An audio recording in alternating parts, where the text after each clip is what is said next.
Hello, and thank you for joining today's Oman branch webinar. My name is Julie Littlejohns, and I'm part of the membership team here at IIRSM. Your speaker today is Frank Higgins. Before I hand over to Ashwak to introduce the speaker and give your branch updates, I'm just going to run through a few things first. To begin with, you should see on the right of your screen a toolbar with various options. You will be on mute for the duration of the webinar, but please feel free to ask any questions or make any comments using the questions area, and we will take some time to respond to these at the end of today's presentation.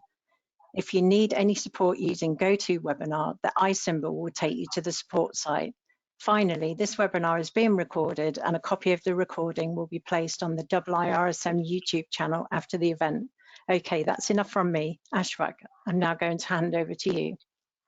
Okay, thank you. Hello, everyone. So I will give you a quick update about our Amman branch membership that we are getting. We have students membership from our institute that I'm working in, Samara Institute. We have 34 new students members, and we have a lot of members that are looking forward to be a part of the membership or part of the Amman branch members. And also we have followers in LinkedIn, 6 new followers. We are looking forward to have more followers. And in training, we have some in our institute, Samara Training, we have approved center for 9 courses that we will provide from IIRSM. And we are already having 60 awareness certificate for those who took a awareness course in our institute. With the IIRSM name, so we can promote IIRSM more here in Oman. And we are having our meeting in first Tuesday of the month for membership for the members. And the committee, you have to volunteer and to join at the committee and send your CV and details in our to me, and I will share on my email so you can share your CVs to us.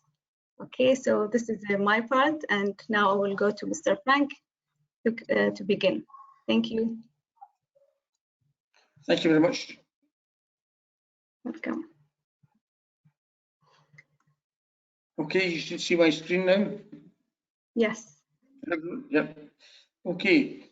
Thank you very much, Ms. Ashwak. Thank you, Julie. Tonight we're going to talk about business continuity management. This is one of the strands of the overall risk strategy that IIRSM look at. We always talk about safety risks. We talk sometimes about environmental risks and occasionally health risks as professionals, but we don't look at risk in its entirety, including financial risk, insurance risk, natural disasters, etc. So today is an overview about business continuity management and how safety, environment and health fit into the risk silo and should it be sitting in its own silo.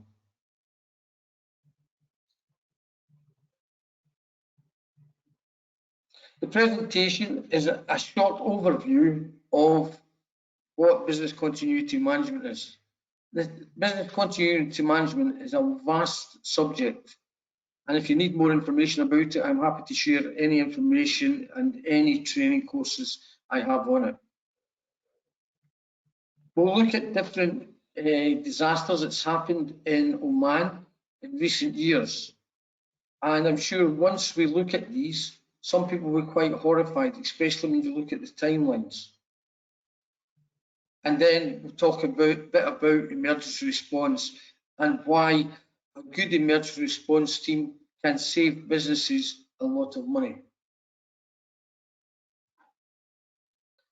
So in business continuity management, there are a number of different standards. There's BCM, which is BSI 25999.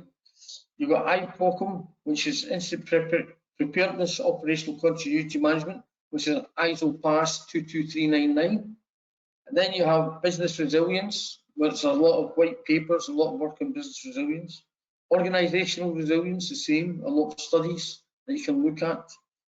Emergency management, and a very good one in this region, NCEMA, the National Crisis Emergency Management Authority papers in the UAE, and now that is mandatory for all government sector organisations.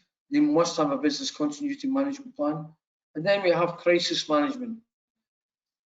I mean, you take all of these standards and these different aspects, they all mean the same. It's about business continuity. How do I keep my business operating during a time of crisis?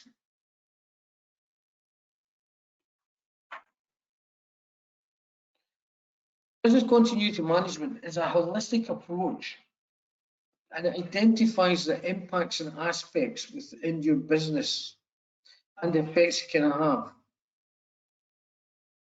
You can't always mitigate all aspects and impacts, but you can minimize the effect of them. And again, as I said at the start, if you have a good plan in place, you can keep your business going and operating through a crisis.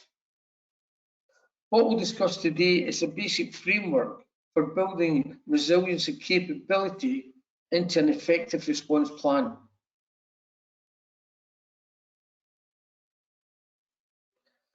As I said, it's an holistic management approach. It needs management from every operational area to make the plan a success. When I first embarked on this in the GCC countries in the UAE, now working on it in Oman with my own company, everyone looks at the operational management as the people at the cold front, at the front of the operation that are producing, that are in the production line, that are in the manufacturing line. They forget about HR.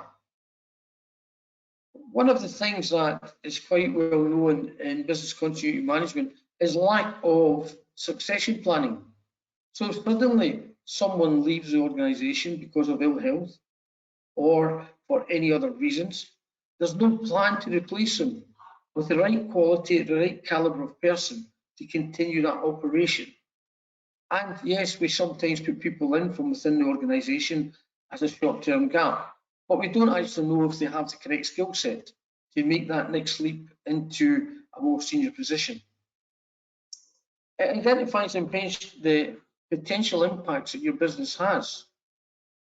Now, we all look at impacts on health, safety and the environment, but what is the impact if you get spam mail into your mailbox and it brings down your server? The impact of losing your electricity for a period of 12 to 14 hours or longer. Business continuity management looks at that to make sure that you have plans in place for secondary generation for electricity, either in-house generation through generators, or if it can be switched onto the grid through the power supplier. Also insurance.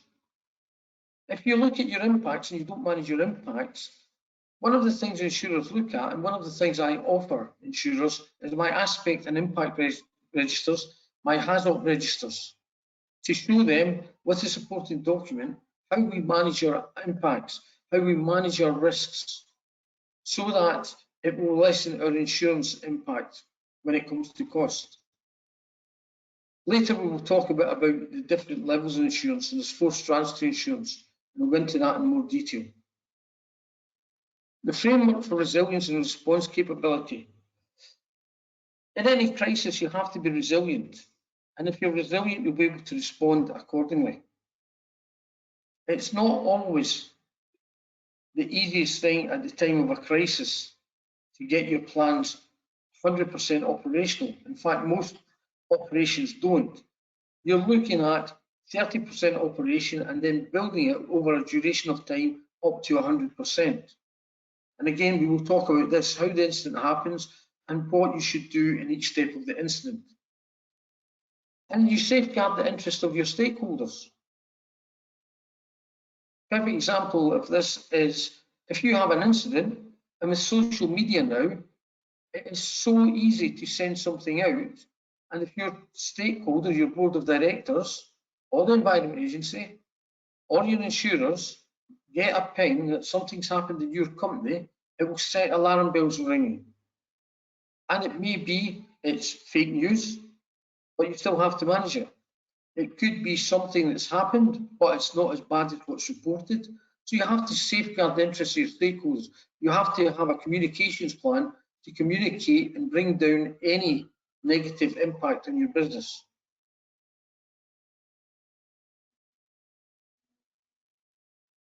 And then it says in the red below, you're looking at, I'll just take the last part of this because we've discussed the first part of it.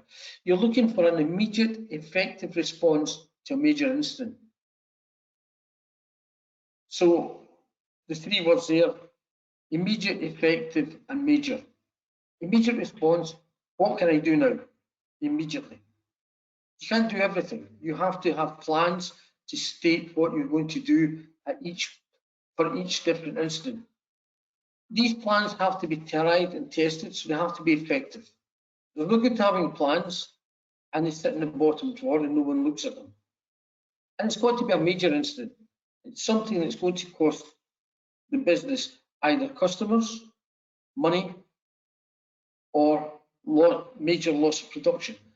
And when you do a business continuity plan, it will give you strands to measure when you go from being a minor incident to a major incident. And it may be something like, companies will say, well, we can withstand a loss of 1 million Omani riyals. And after that, it's a major incident. Or we can lose 100 customers. But again, that is all written in your plan. And as I said earlier, it's not just a paper plan, it's about the organisation doing what it says it's going to do. And that needs good planning assessments, it requires good training, it requires the plans to be rehearsed time and time again. One of the biggest failures in any industry with planning is when they put new equipment in and they don't go back and review their plans. Currently, we're putting in a waste heat recovery plant, and when it becomes the commissioning and operational phase of that, there will be a full amendment to the whole of our process for our clinker operations, because that is the most important part of our operation, is making the clinker nodules to produce cement. We're going to introduce a new process to recover the heat, which is very positive from our kiln, to convert it into energy to reduce our energy bills. So we will save 7.3 megawatts of electricity per day that the grid won't need to supply, that can supply households in Oman. So that's a positive. But if that fails, how do I get 7.3 megawatts of electricity?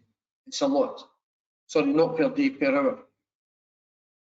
So this is why the plans have to be rehearsed. And when something new comes on stream, you have to revisit your plans and look at your plans and make sure they're still current.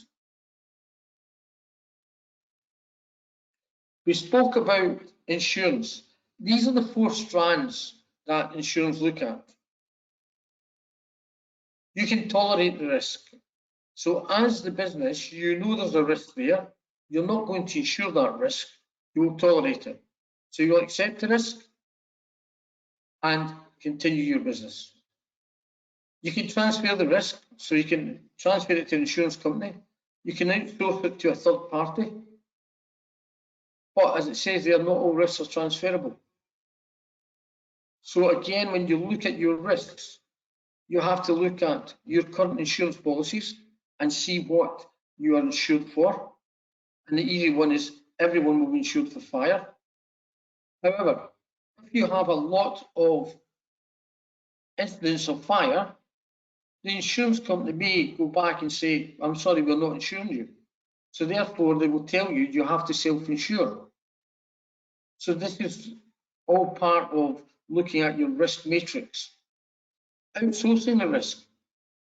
We do that a lot by casual labour. You outsource the risk to the company.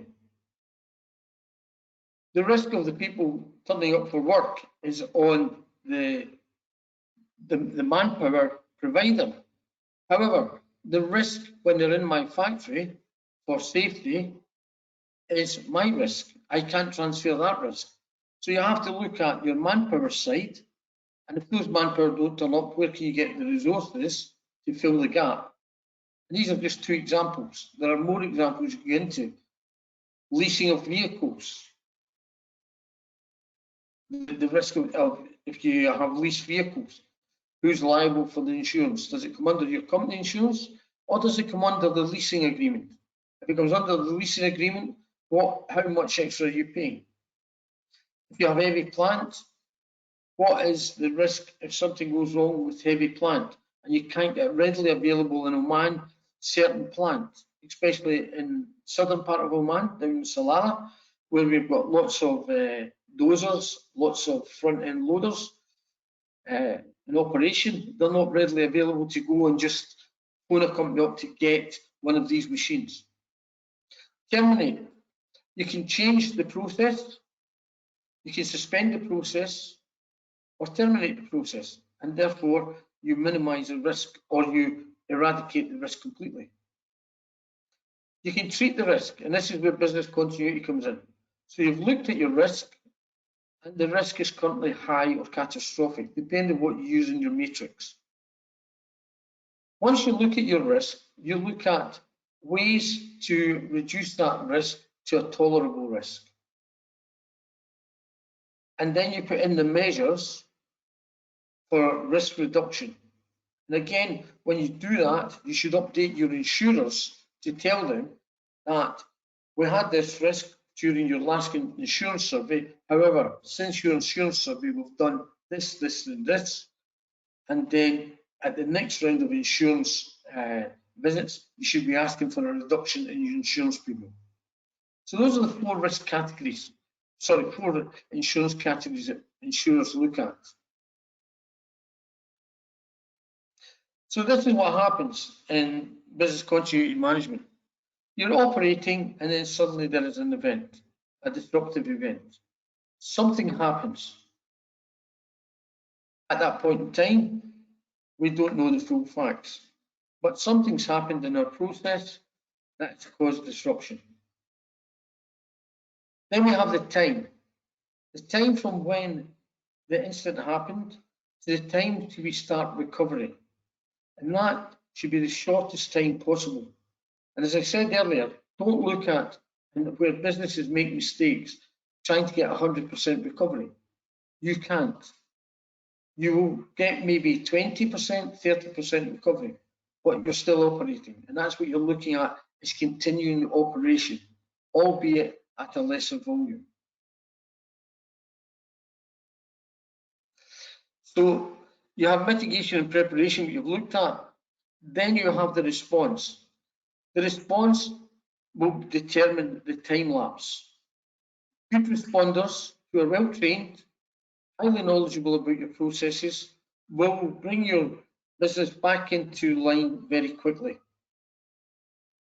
Once we have the response phase, the recovery will take longer, because recovery is bringing the whole system back to the operational level. And the last thing you have is restoring to full operations.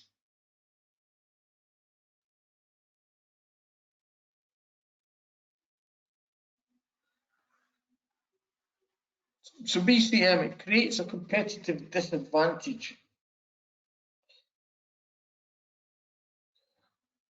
Sorry, a competitive advantage. It gives you advantage with your insurers, and if you're working in the oil and gas industry as customers, then oil and gas are very, very knowledgeable about business continuity management, and they may ask suppliers of their services for business continuity management plans. And they may come and they may test those plans. We supply the oil well cement for the drill rigs. It has to meet a certain standard. However, they come and they audit us against their standards to ensure that what we supply will go into the well, the setting time will be correct, and that when the setting time has set that the casing won't crack or there'll be no damage to the casing in the well. If a well head gets damaged, then it costs a lot of money, a lot of time, and a lot of environmental impacts. So you have an advantage with a good BCM.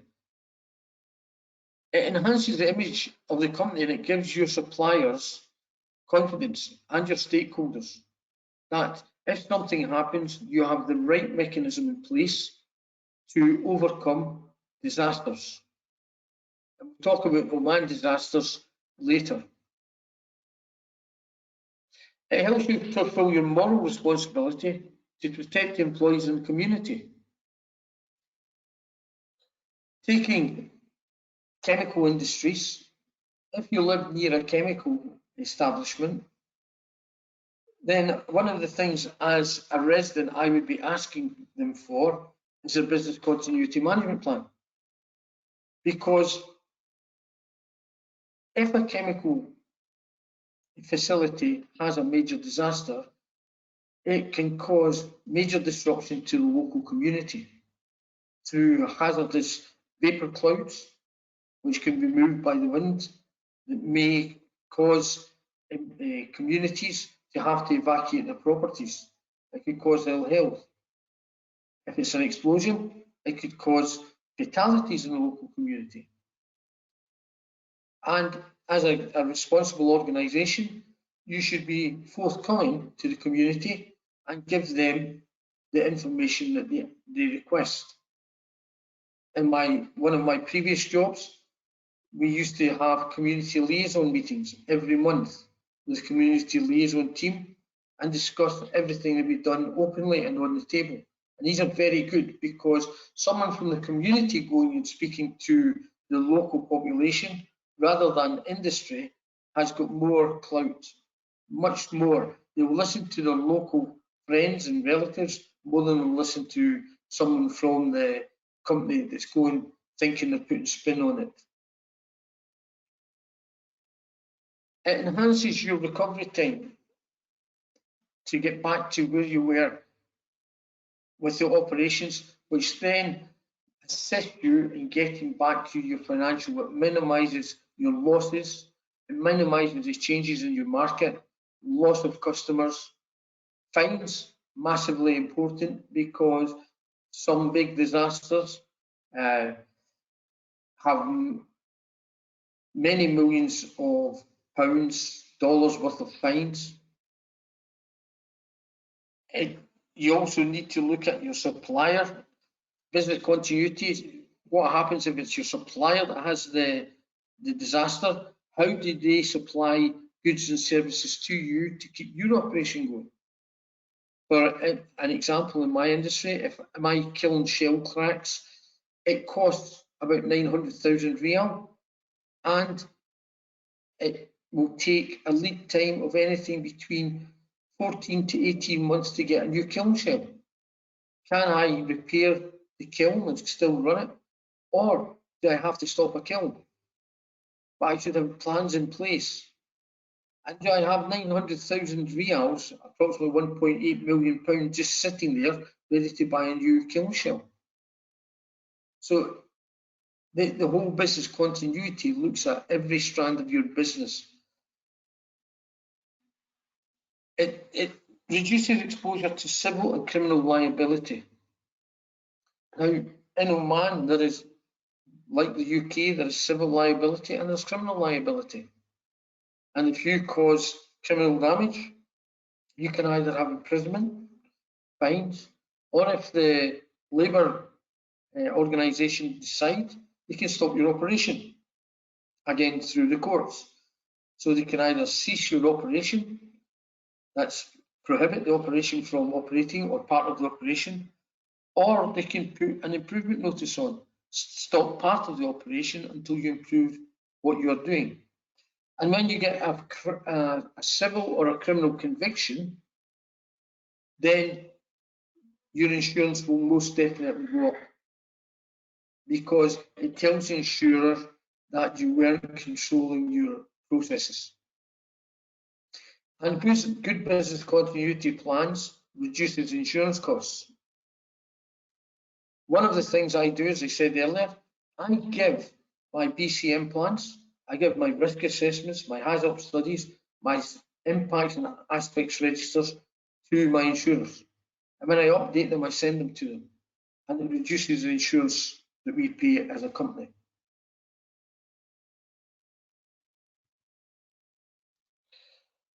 So these are the strands of BCM. You have to assess your risks and analyse the business impacts.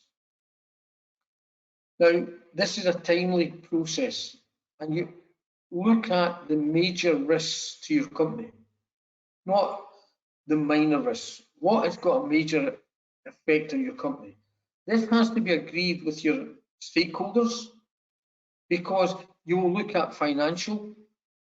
So when does a major incident occur financially? Is it at 1 million riyals? Is it 5 million riyals? Only your stakeholders can give you that answer. Not even your CEO or your chairman can tell you that. It has to go to your board of directors, and they have to make that decision. When does it become critical in your sales? When you lose X amount of percentage of the market. Again, all these strands are looked at. Once you understand the risks and your impacts, you can then put in mitigation measures. Mitigation measures, once you put them in, they have to be tested. People say, well, we put a mitigation measure in. They don't test it. Or the mitigation measure sometimes can be a hinder to the process. So you have to test these mitigation measures.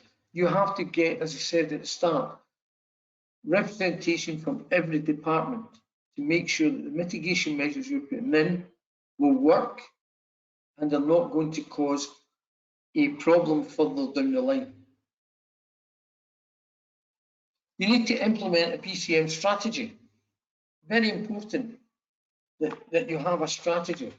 And the strategy has to be approved by your CEO, by your chairman, and by your board of directors.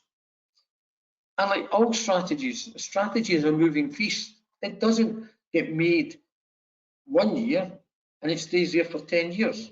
Your strategy should be checked every year. You should go back and realign your strategy to your business objectives, KPIs, and vice versa. You should look at your KPIs, your business objectives, against your strategies.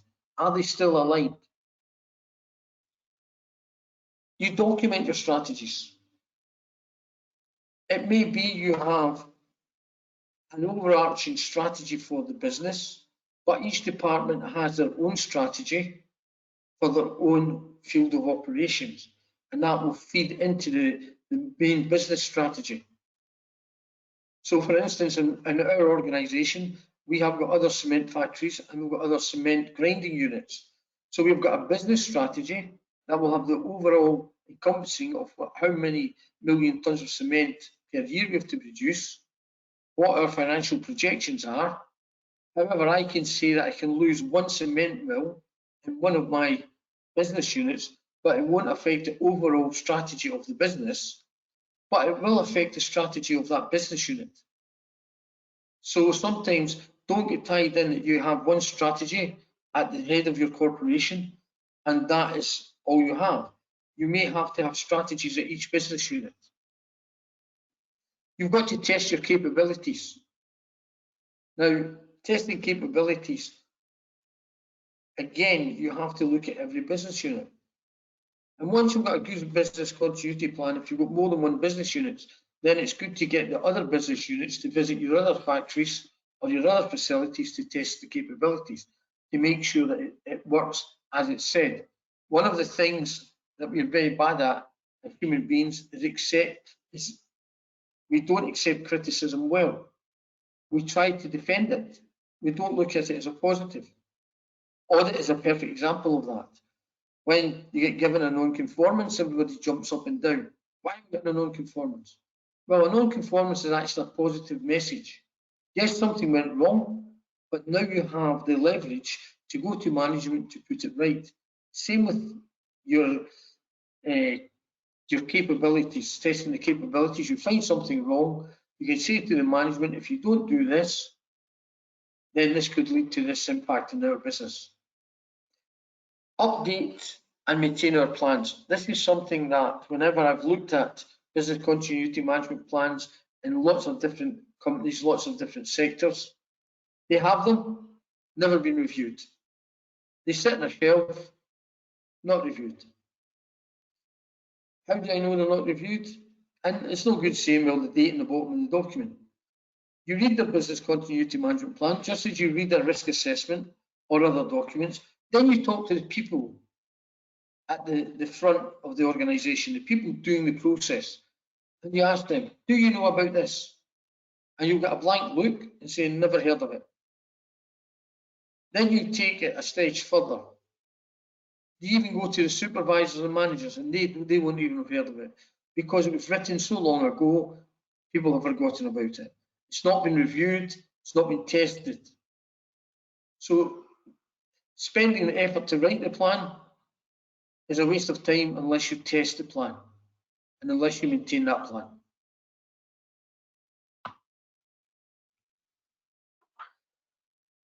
So the incident management team, they need leadership and direction, and this is through the incident management plans. You can have incident management teams within a process, or you can have an overarching business incident management team. There's no right or wrong. For me, I prefer to have incident management teams in my process. They're small teams and they understand the full process. However, the next point, when you do that, you have to resource the allocation. You have to make people free to be trained, to test and try out the plans. And like all managers, everyone will say, we're too busy, etc. We can't release this person. He's a key member of our staff. Yeah, but if you don't release him and something goes wrong, you won't need staff because you'll have a crisis and maybe you'll be making redundancies. They should report back to the CEO and the chairman to report back to the stakeholder through the communication strands. And that will be in the business continuity management communication plan. Who communicates with who? Then you have emergency response team. They are the tactical team that will go in and look at how to respond to the emergency and make things safe, or as safe as can be. Obviously looking at the safety of people first, and then the safety of plant and equipment and the environment. And their thing is to protect the property and assets to make sure that further damage does not happen. Recovery plans is the management team of that process. They have to have in place how they're going to recover that part of the operational process, whether it's the recovery initially to 10, 20, 30%, but then they need a plan to get it to the next phase, and then the next phase, and then to fully operational. The infrastructure, so you need to tie in with your IT, because what is an IT disaster management plan? Because normally when things go down, our whole processes are fully automated. So if something goes down, we lose everything. We lose data, we lose lots of stuff. So we need to work hand in hand with IT and say, if this happens, how do we kick in the servers to keep this network alive, to keep everything moving, all the wheels turning? And you have to, if they've lost infrastructure, they need to know the timelines to restore their critical infrastructure. So they have to talk to external companies such as a Redo or Omantel to make sure that they can still get proper connectivity. And as I said earlier, this is only an overview. This is just touching the tip of the iceberg.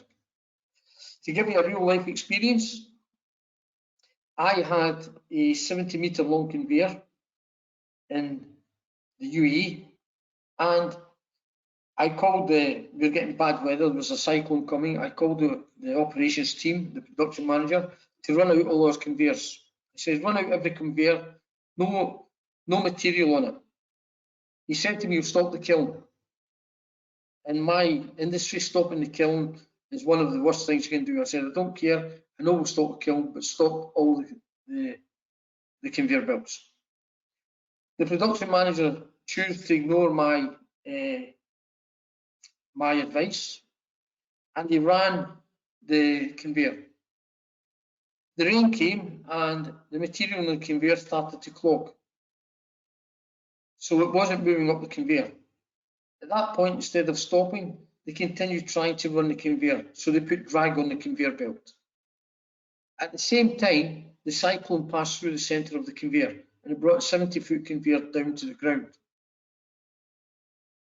We lost all our operation, but very quickly, we were able to get our operations back to, I keep saying 30%. The reason why I say 30% is because that's what we've done.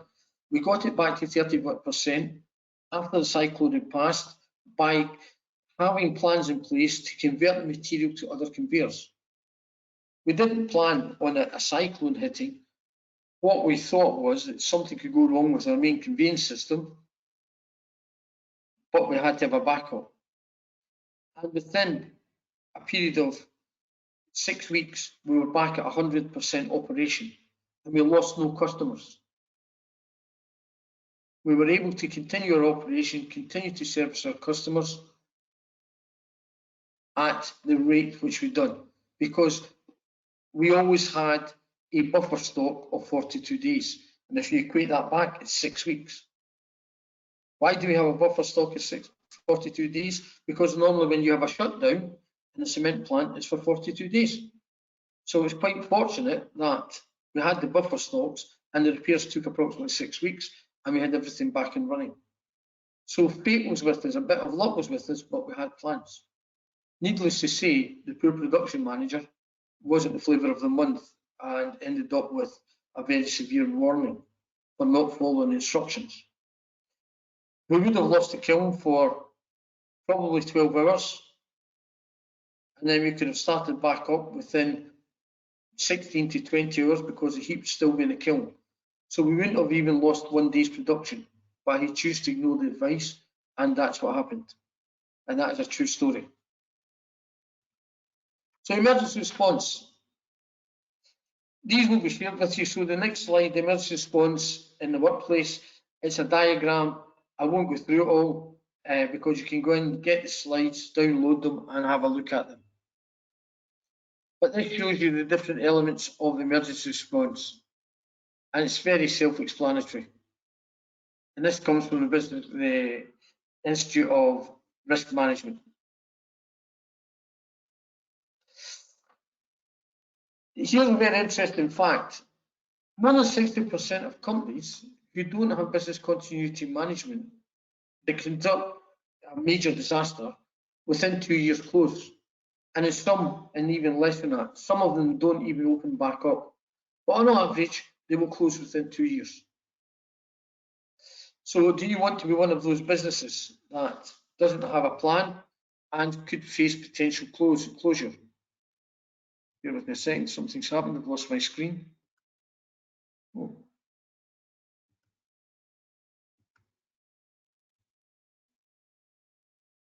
Are you still seeing my screen?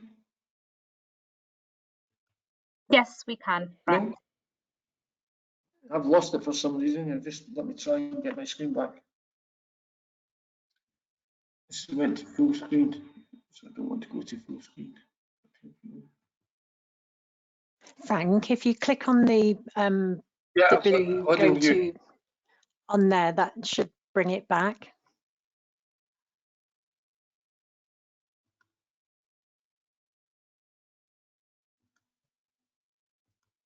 The go to webinar symbol, if you click on there, it should bring everything back.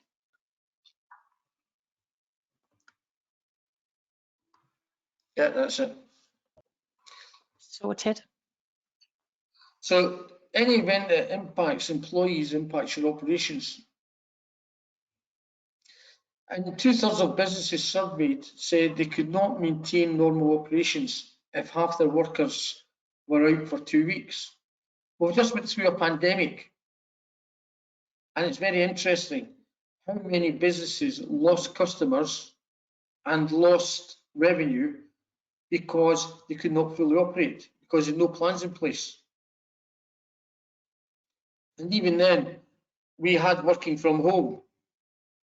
It'd be interesting to see the statistics to see how productive each person at home was. I know from my own statistics in my own organisation that people working from home were less than 50% productive. In our plans for working from home, everybody had to answer their phone within 5 rings. They had to be able to attend the main business unit within 45 minutes. And we tested that. And we also gave clear, defined plans for what people were to do at home. And each week they had to submit the updated plans with the evidence of the work that they had completed.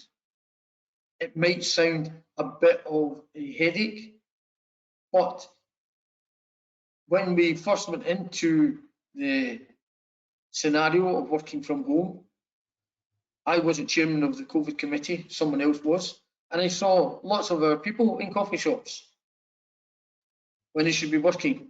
So I had a discussion with my CEO and we put these measures in place. And now, as I said, even now we're still probably 50% if we're lucky, but at least we're getting some productivity. I know in the UK and in America and in Europe, they're saying that people are more productive. I would question that because I'd love to see the tangible evidence to say that the person is more productive when sitting at home. Because one, there's more distractions, there's TVs, there's radios, there may be kids, there may be pets. There's more temptation to go up and make coffees, teas, have a snack, sit down. So it'll be very interesting to see at the end of this pandemic the statistics that will come out from it. Any crisis affects the value of your organisation and it can decline your share price. And again, if your share price goes down, it sends alarm bells not just to the security markets, but to your stakeholders. They will wonder why. Why is the share suddenly plummeted? It doesn't give confidence to people who you work with and operate with. The last one, 21st century threats are increasing. Workplace violence has increased between 2005 and 2007 by 15.6%. This trend actually now is going down, apart from in the construction industry in the UK, where there's still a high instance of workplace violence, because it's very male dominated, very, very much the macho image, and arguments ensue, and rather than discuss things, they want to punch things. Terrorist incidents were on the rise, continuing from 2001. Thankfully, in the last 3 years, maybe because of the pandemic, they have decreased. However, the new threat is the pandemic, COVID-19. And when we thought we were coming out of COVID-19, what happened? We had the Delta variant. Now we have a new variant, Omicron, and they're talking about other strains, which are going to be more severe than what we have at present. So again, we have to look at trends and future threats. Fortunately, in Oman, there's not a great threat of terrorism. However, if you look at our neighbours, Yemen, if we look at the UAE, only last month in the UAE, there was a drone attack, 2 drone attacks. So very close to our borders. So we have to be aware that these things are around us. They may not affect us directly just now, and hopefully they won't affect us in the future, but they are close to our homeland. Stakeholders expect you to have plans in place. And I know from my board meetings, they constantly question everything that you are given. When I give them data sets, they want the evidence. If I say I've done a response drill, they want the reports, they want the pictures. And that's good because it keeps me on my toes, it keeps my team on my toes. It keeps the CEO on his toes. The CEO comes to me and says, what if this happens? Then I say, well, these are the plans. And our board is very, very proactive at questioning everything we do. But having a plan is not enough. The plan will go a short way to mitigating the incident. As it says, you need to have training, you need to understand processes, and you need to have good communication. Communications, once you say something, especially to the press or the television, it's out there. You can't retract it. And again, during media training, I was doing an interview, and I'm glad it was only training, with it was a BBC journalist from UK. And we were putting in a new wet scrubber unit, so it was very environmentally friendly, and it was making the BBC news, the local BBC Scotland news, because it was a big, big investment and a big environmental savings. And during the interview, the lady said to me, and if you look at your stack, there is smoke coming from your stack. And of course I answered yes. Well, we didn't have smoke coming from the stack, we had steam coming from the stack. And she was learning me a lesson that you have to analyse everything that's said before you respond. Because if it's smoke, it can be carcinogenic. It can cause ill health, whereas steam won't. And it was a very, very clever piece of media, but it's a very, very good learning for myself. And here we've got some examples of recent things that happened. We've got hurricanes, and I think it was about 2015, we had the Zika virus spread by black mosquitoes, which people weren't expecting. It was new, and some people died from it. So these things are happening around us, and things are changing, and we have to be aware of these things. So what do we need? We need good emergency response. The emergency response is to safeguard people, protect our physical assets and buildings and equipment, minimise the damage to our business and mitigate the impact. Avoid environmental contamination, very important, because environmental fines now are becoming more and more. Before, fines for the environment were very low, now they're very high, especially in Oman. Protect reputation and image, very important. If you lose your reputation, you will lose customers. You lose customers, you lose finance. Not just that, if you lose your reputation, the insurance company might tell you to self-insure. So if you're asked to self-insure, depending on your business, you may have to take a number of millions of reals from the bottom line profits and invest it in a bank account for any disaster. It ensures regulator compliance. And again, the Environment Agency in Oman, very strong. They will enforce the environmental laws and regulations stringently. And that is good. It's good for the environment, but it's good for business. It makes us better. So we should applaud them for the hard work they're doing. And it gives good corporate governance. And corporate governance is very important because if your company want to have investments, or if they want to expand their business and go for bank loans, people will ask for your corporate governance reports. And chances, if you've not got a good corporate governance report, you won't get investment and you won't get loans from banks. These are just some of the incidents with the risk rating.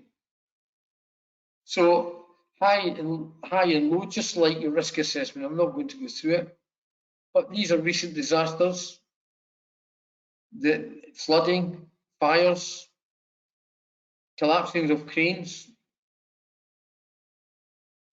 electricity down. And if you look at all of those, they've all happened in Oman. These pictures aren't from Oman, but we've had them in Oman. One of the ports, they had a crane collapse. We've had many fires in industry and in buildings in Oman. And we've had lots of flooding due to the different hurricanes and cyclones that we have.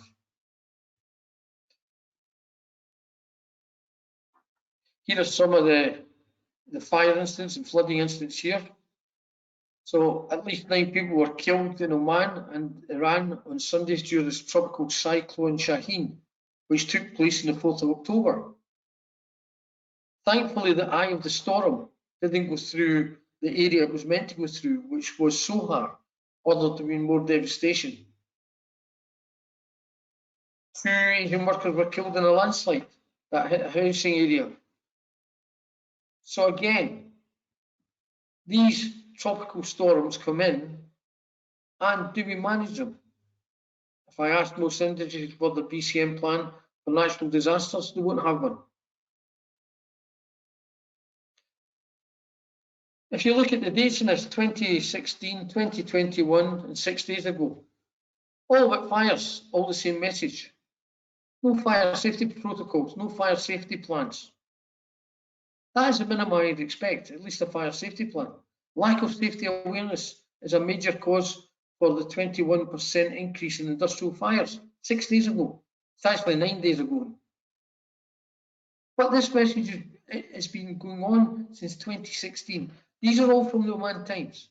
And I can go back to 2006, where the same message has been communicated through the press, through the government, but still we do nothing about it.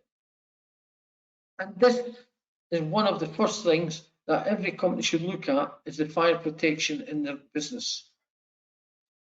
This tells me also that insurers and insurance assessors are not taking their job seriously. There's some information here from the Oman government websites that you can look up. There's some useful information on it, so please visit it. I'm sorry, it's a quick overview. I realise the time, and hopefully we'll have time for 1 or 2 questions before we have a conclusion from Ms. Ashwak. Any questions? No questions so far. Very comprehensive presentation.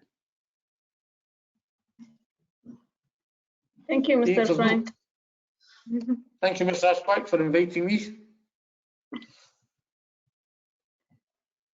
Okay, so we can conclude now. Yes, if you would like to conclude, then we will say thank you to the UK team also, if you conclude. Thank you all.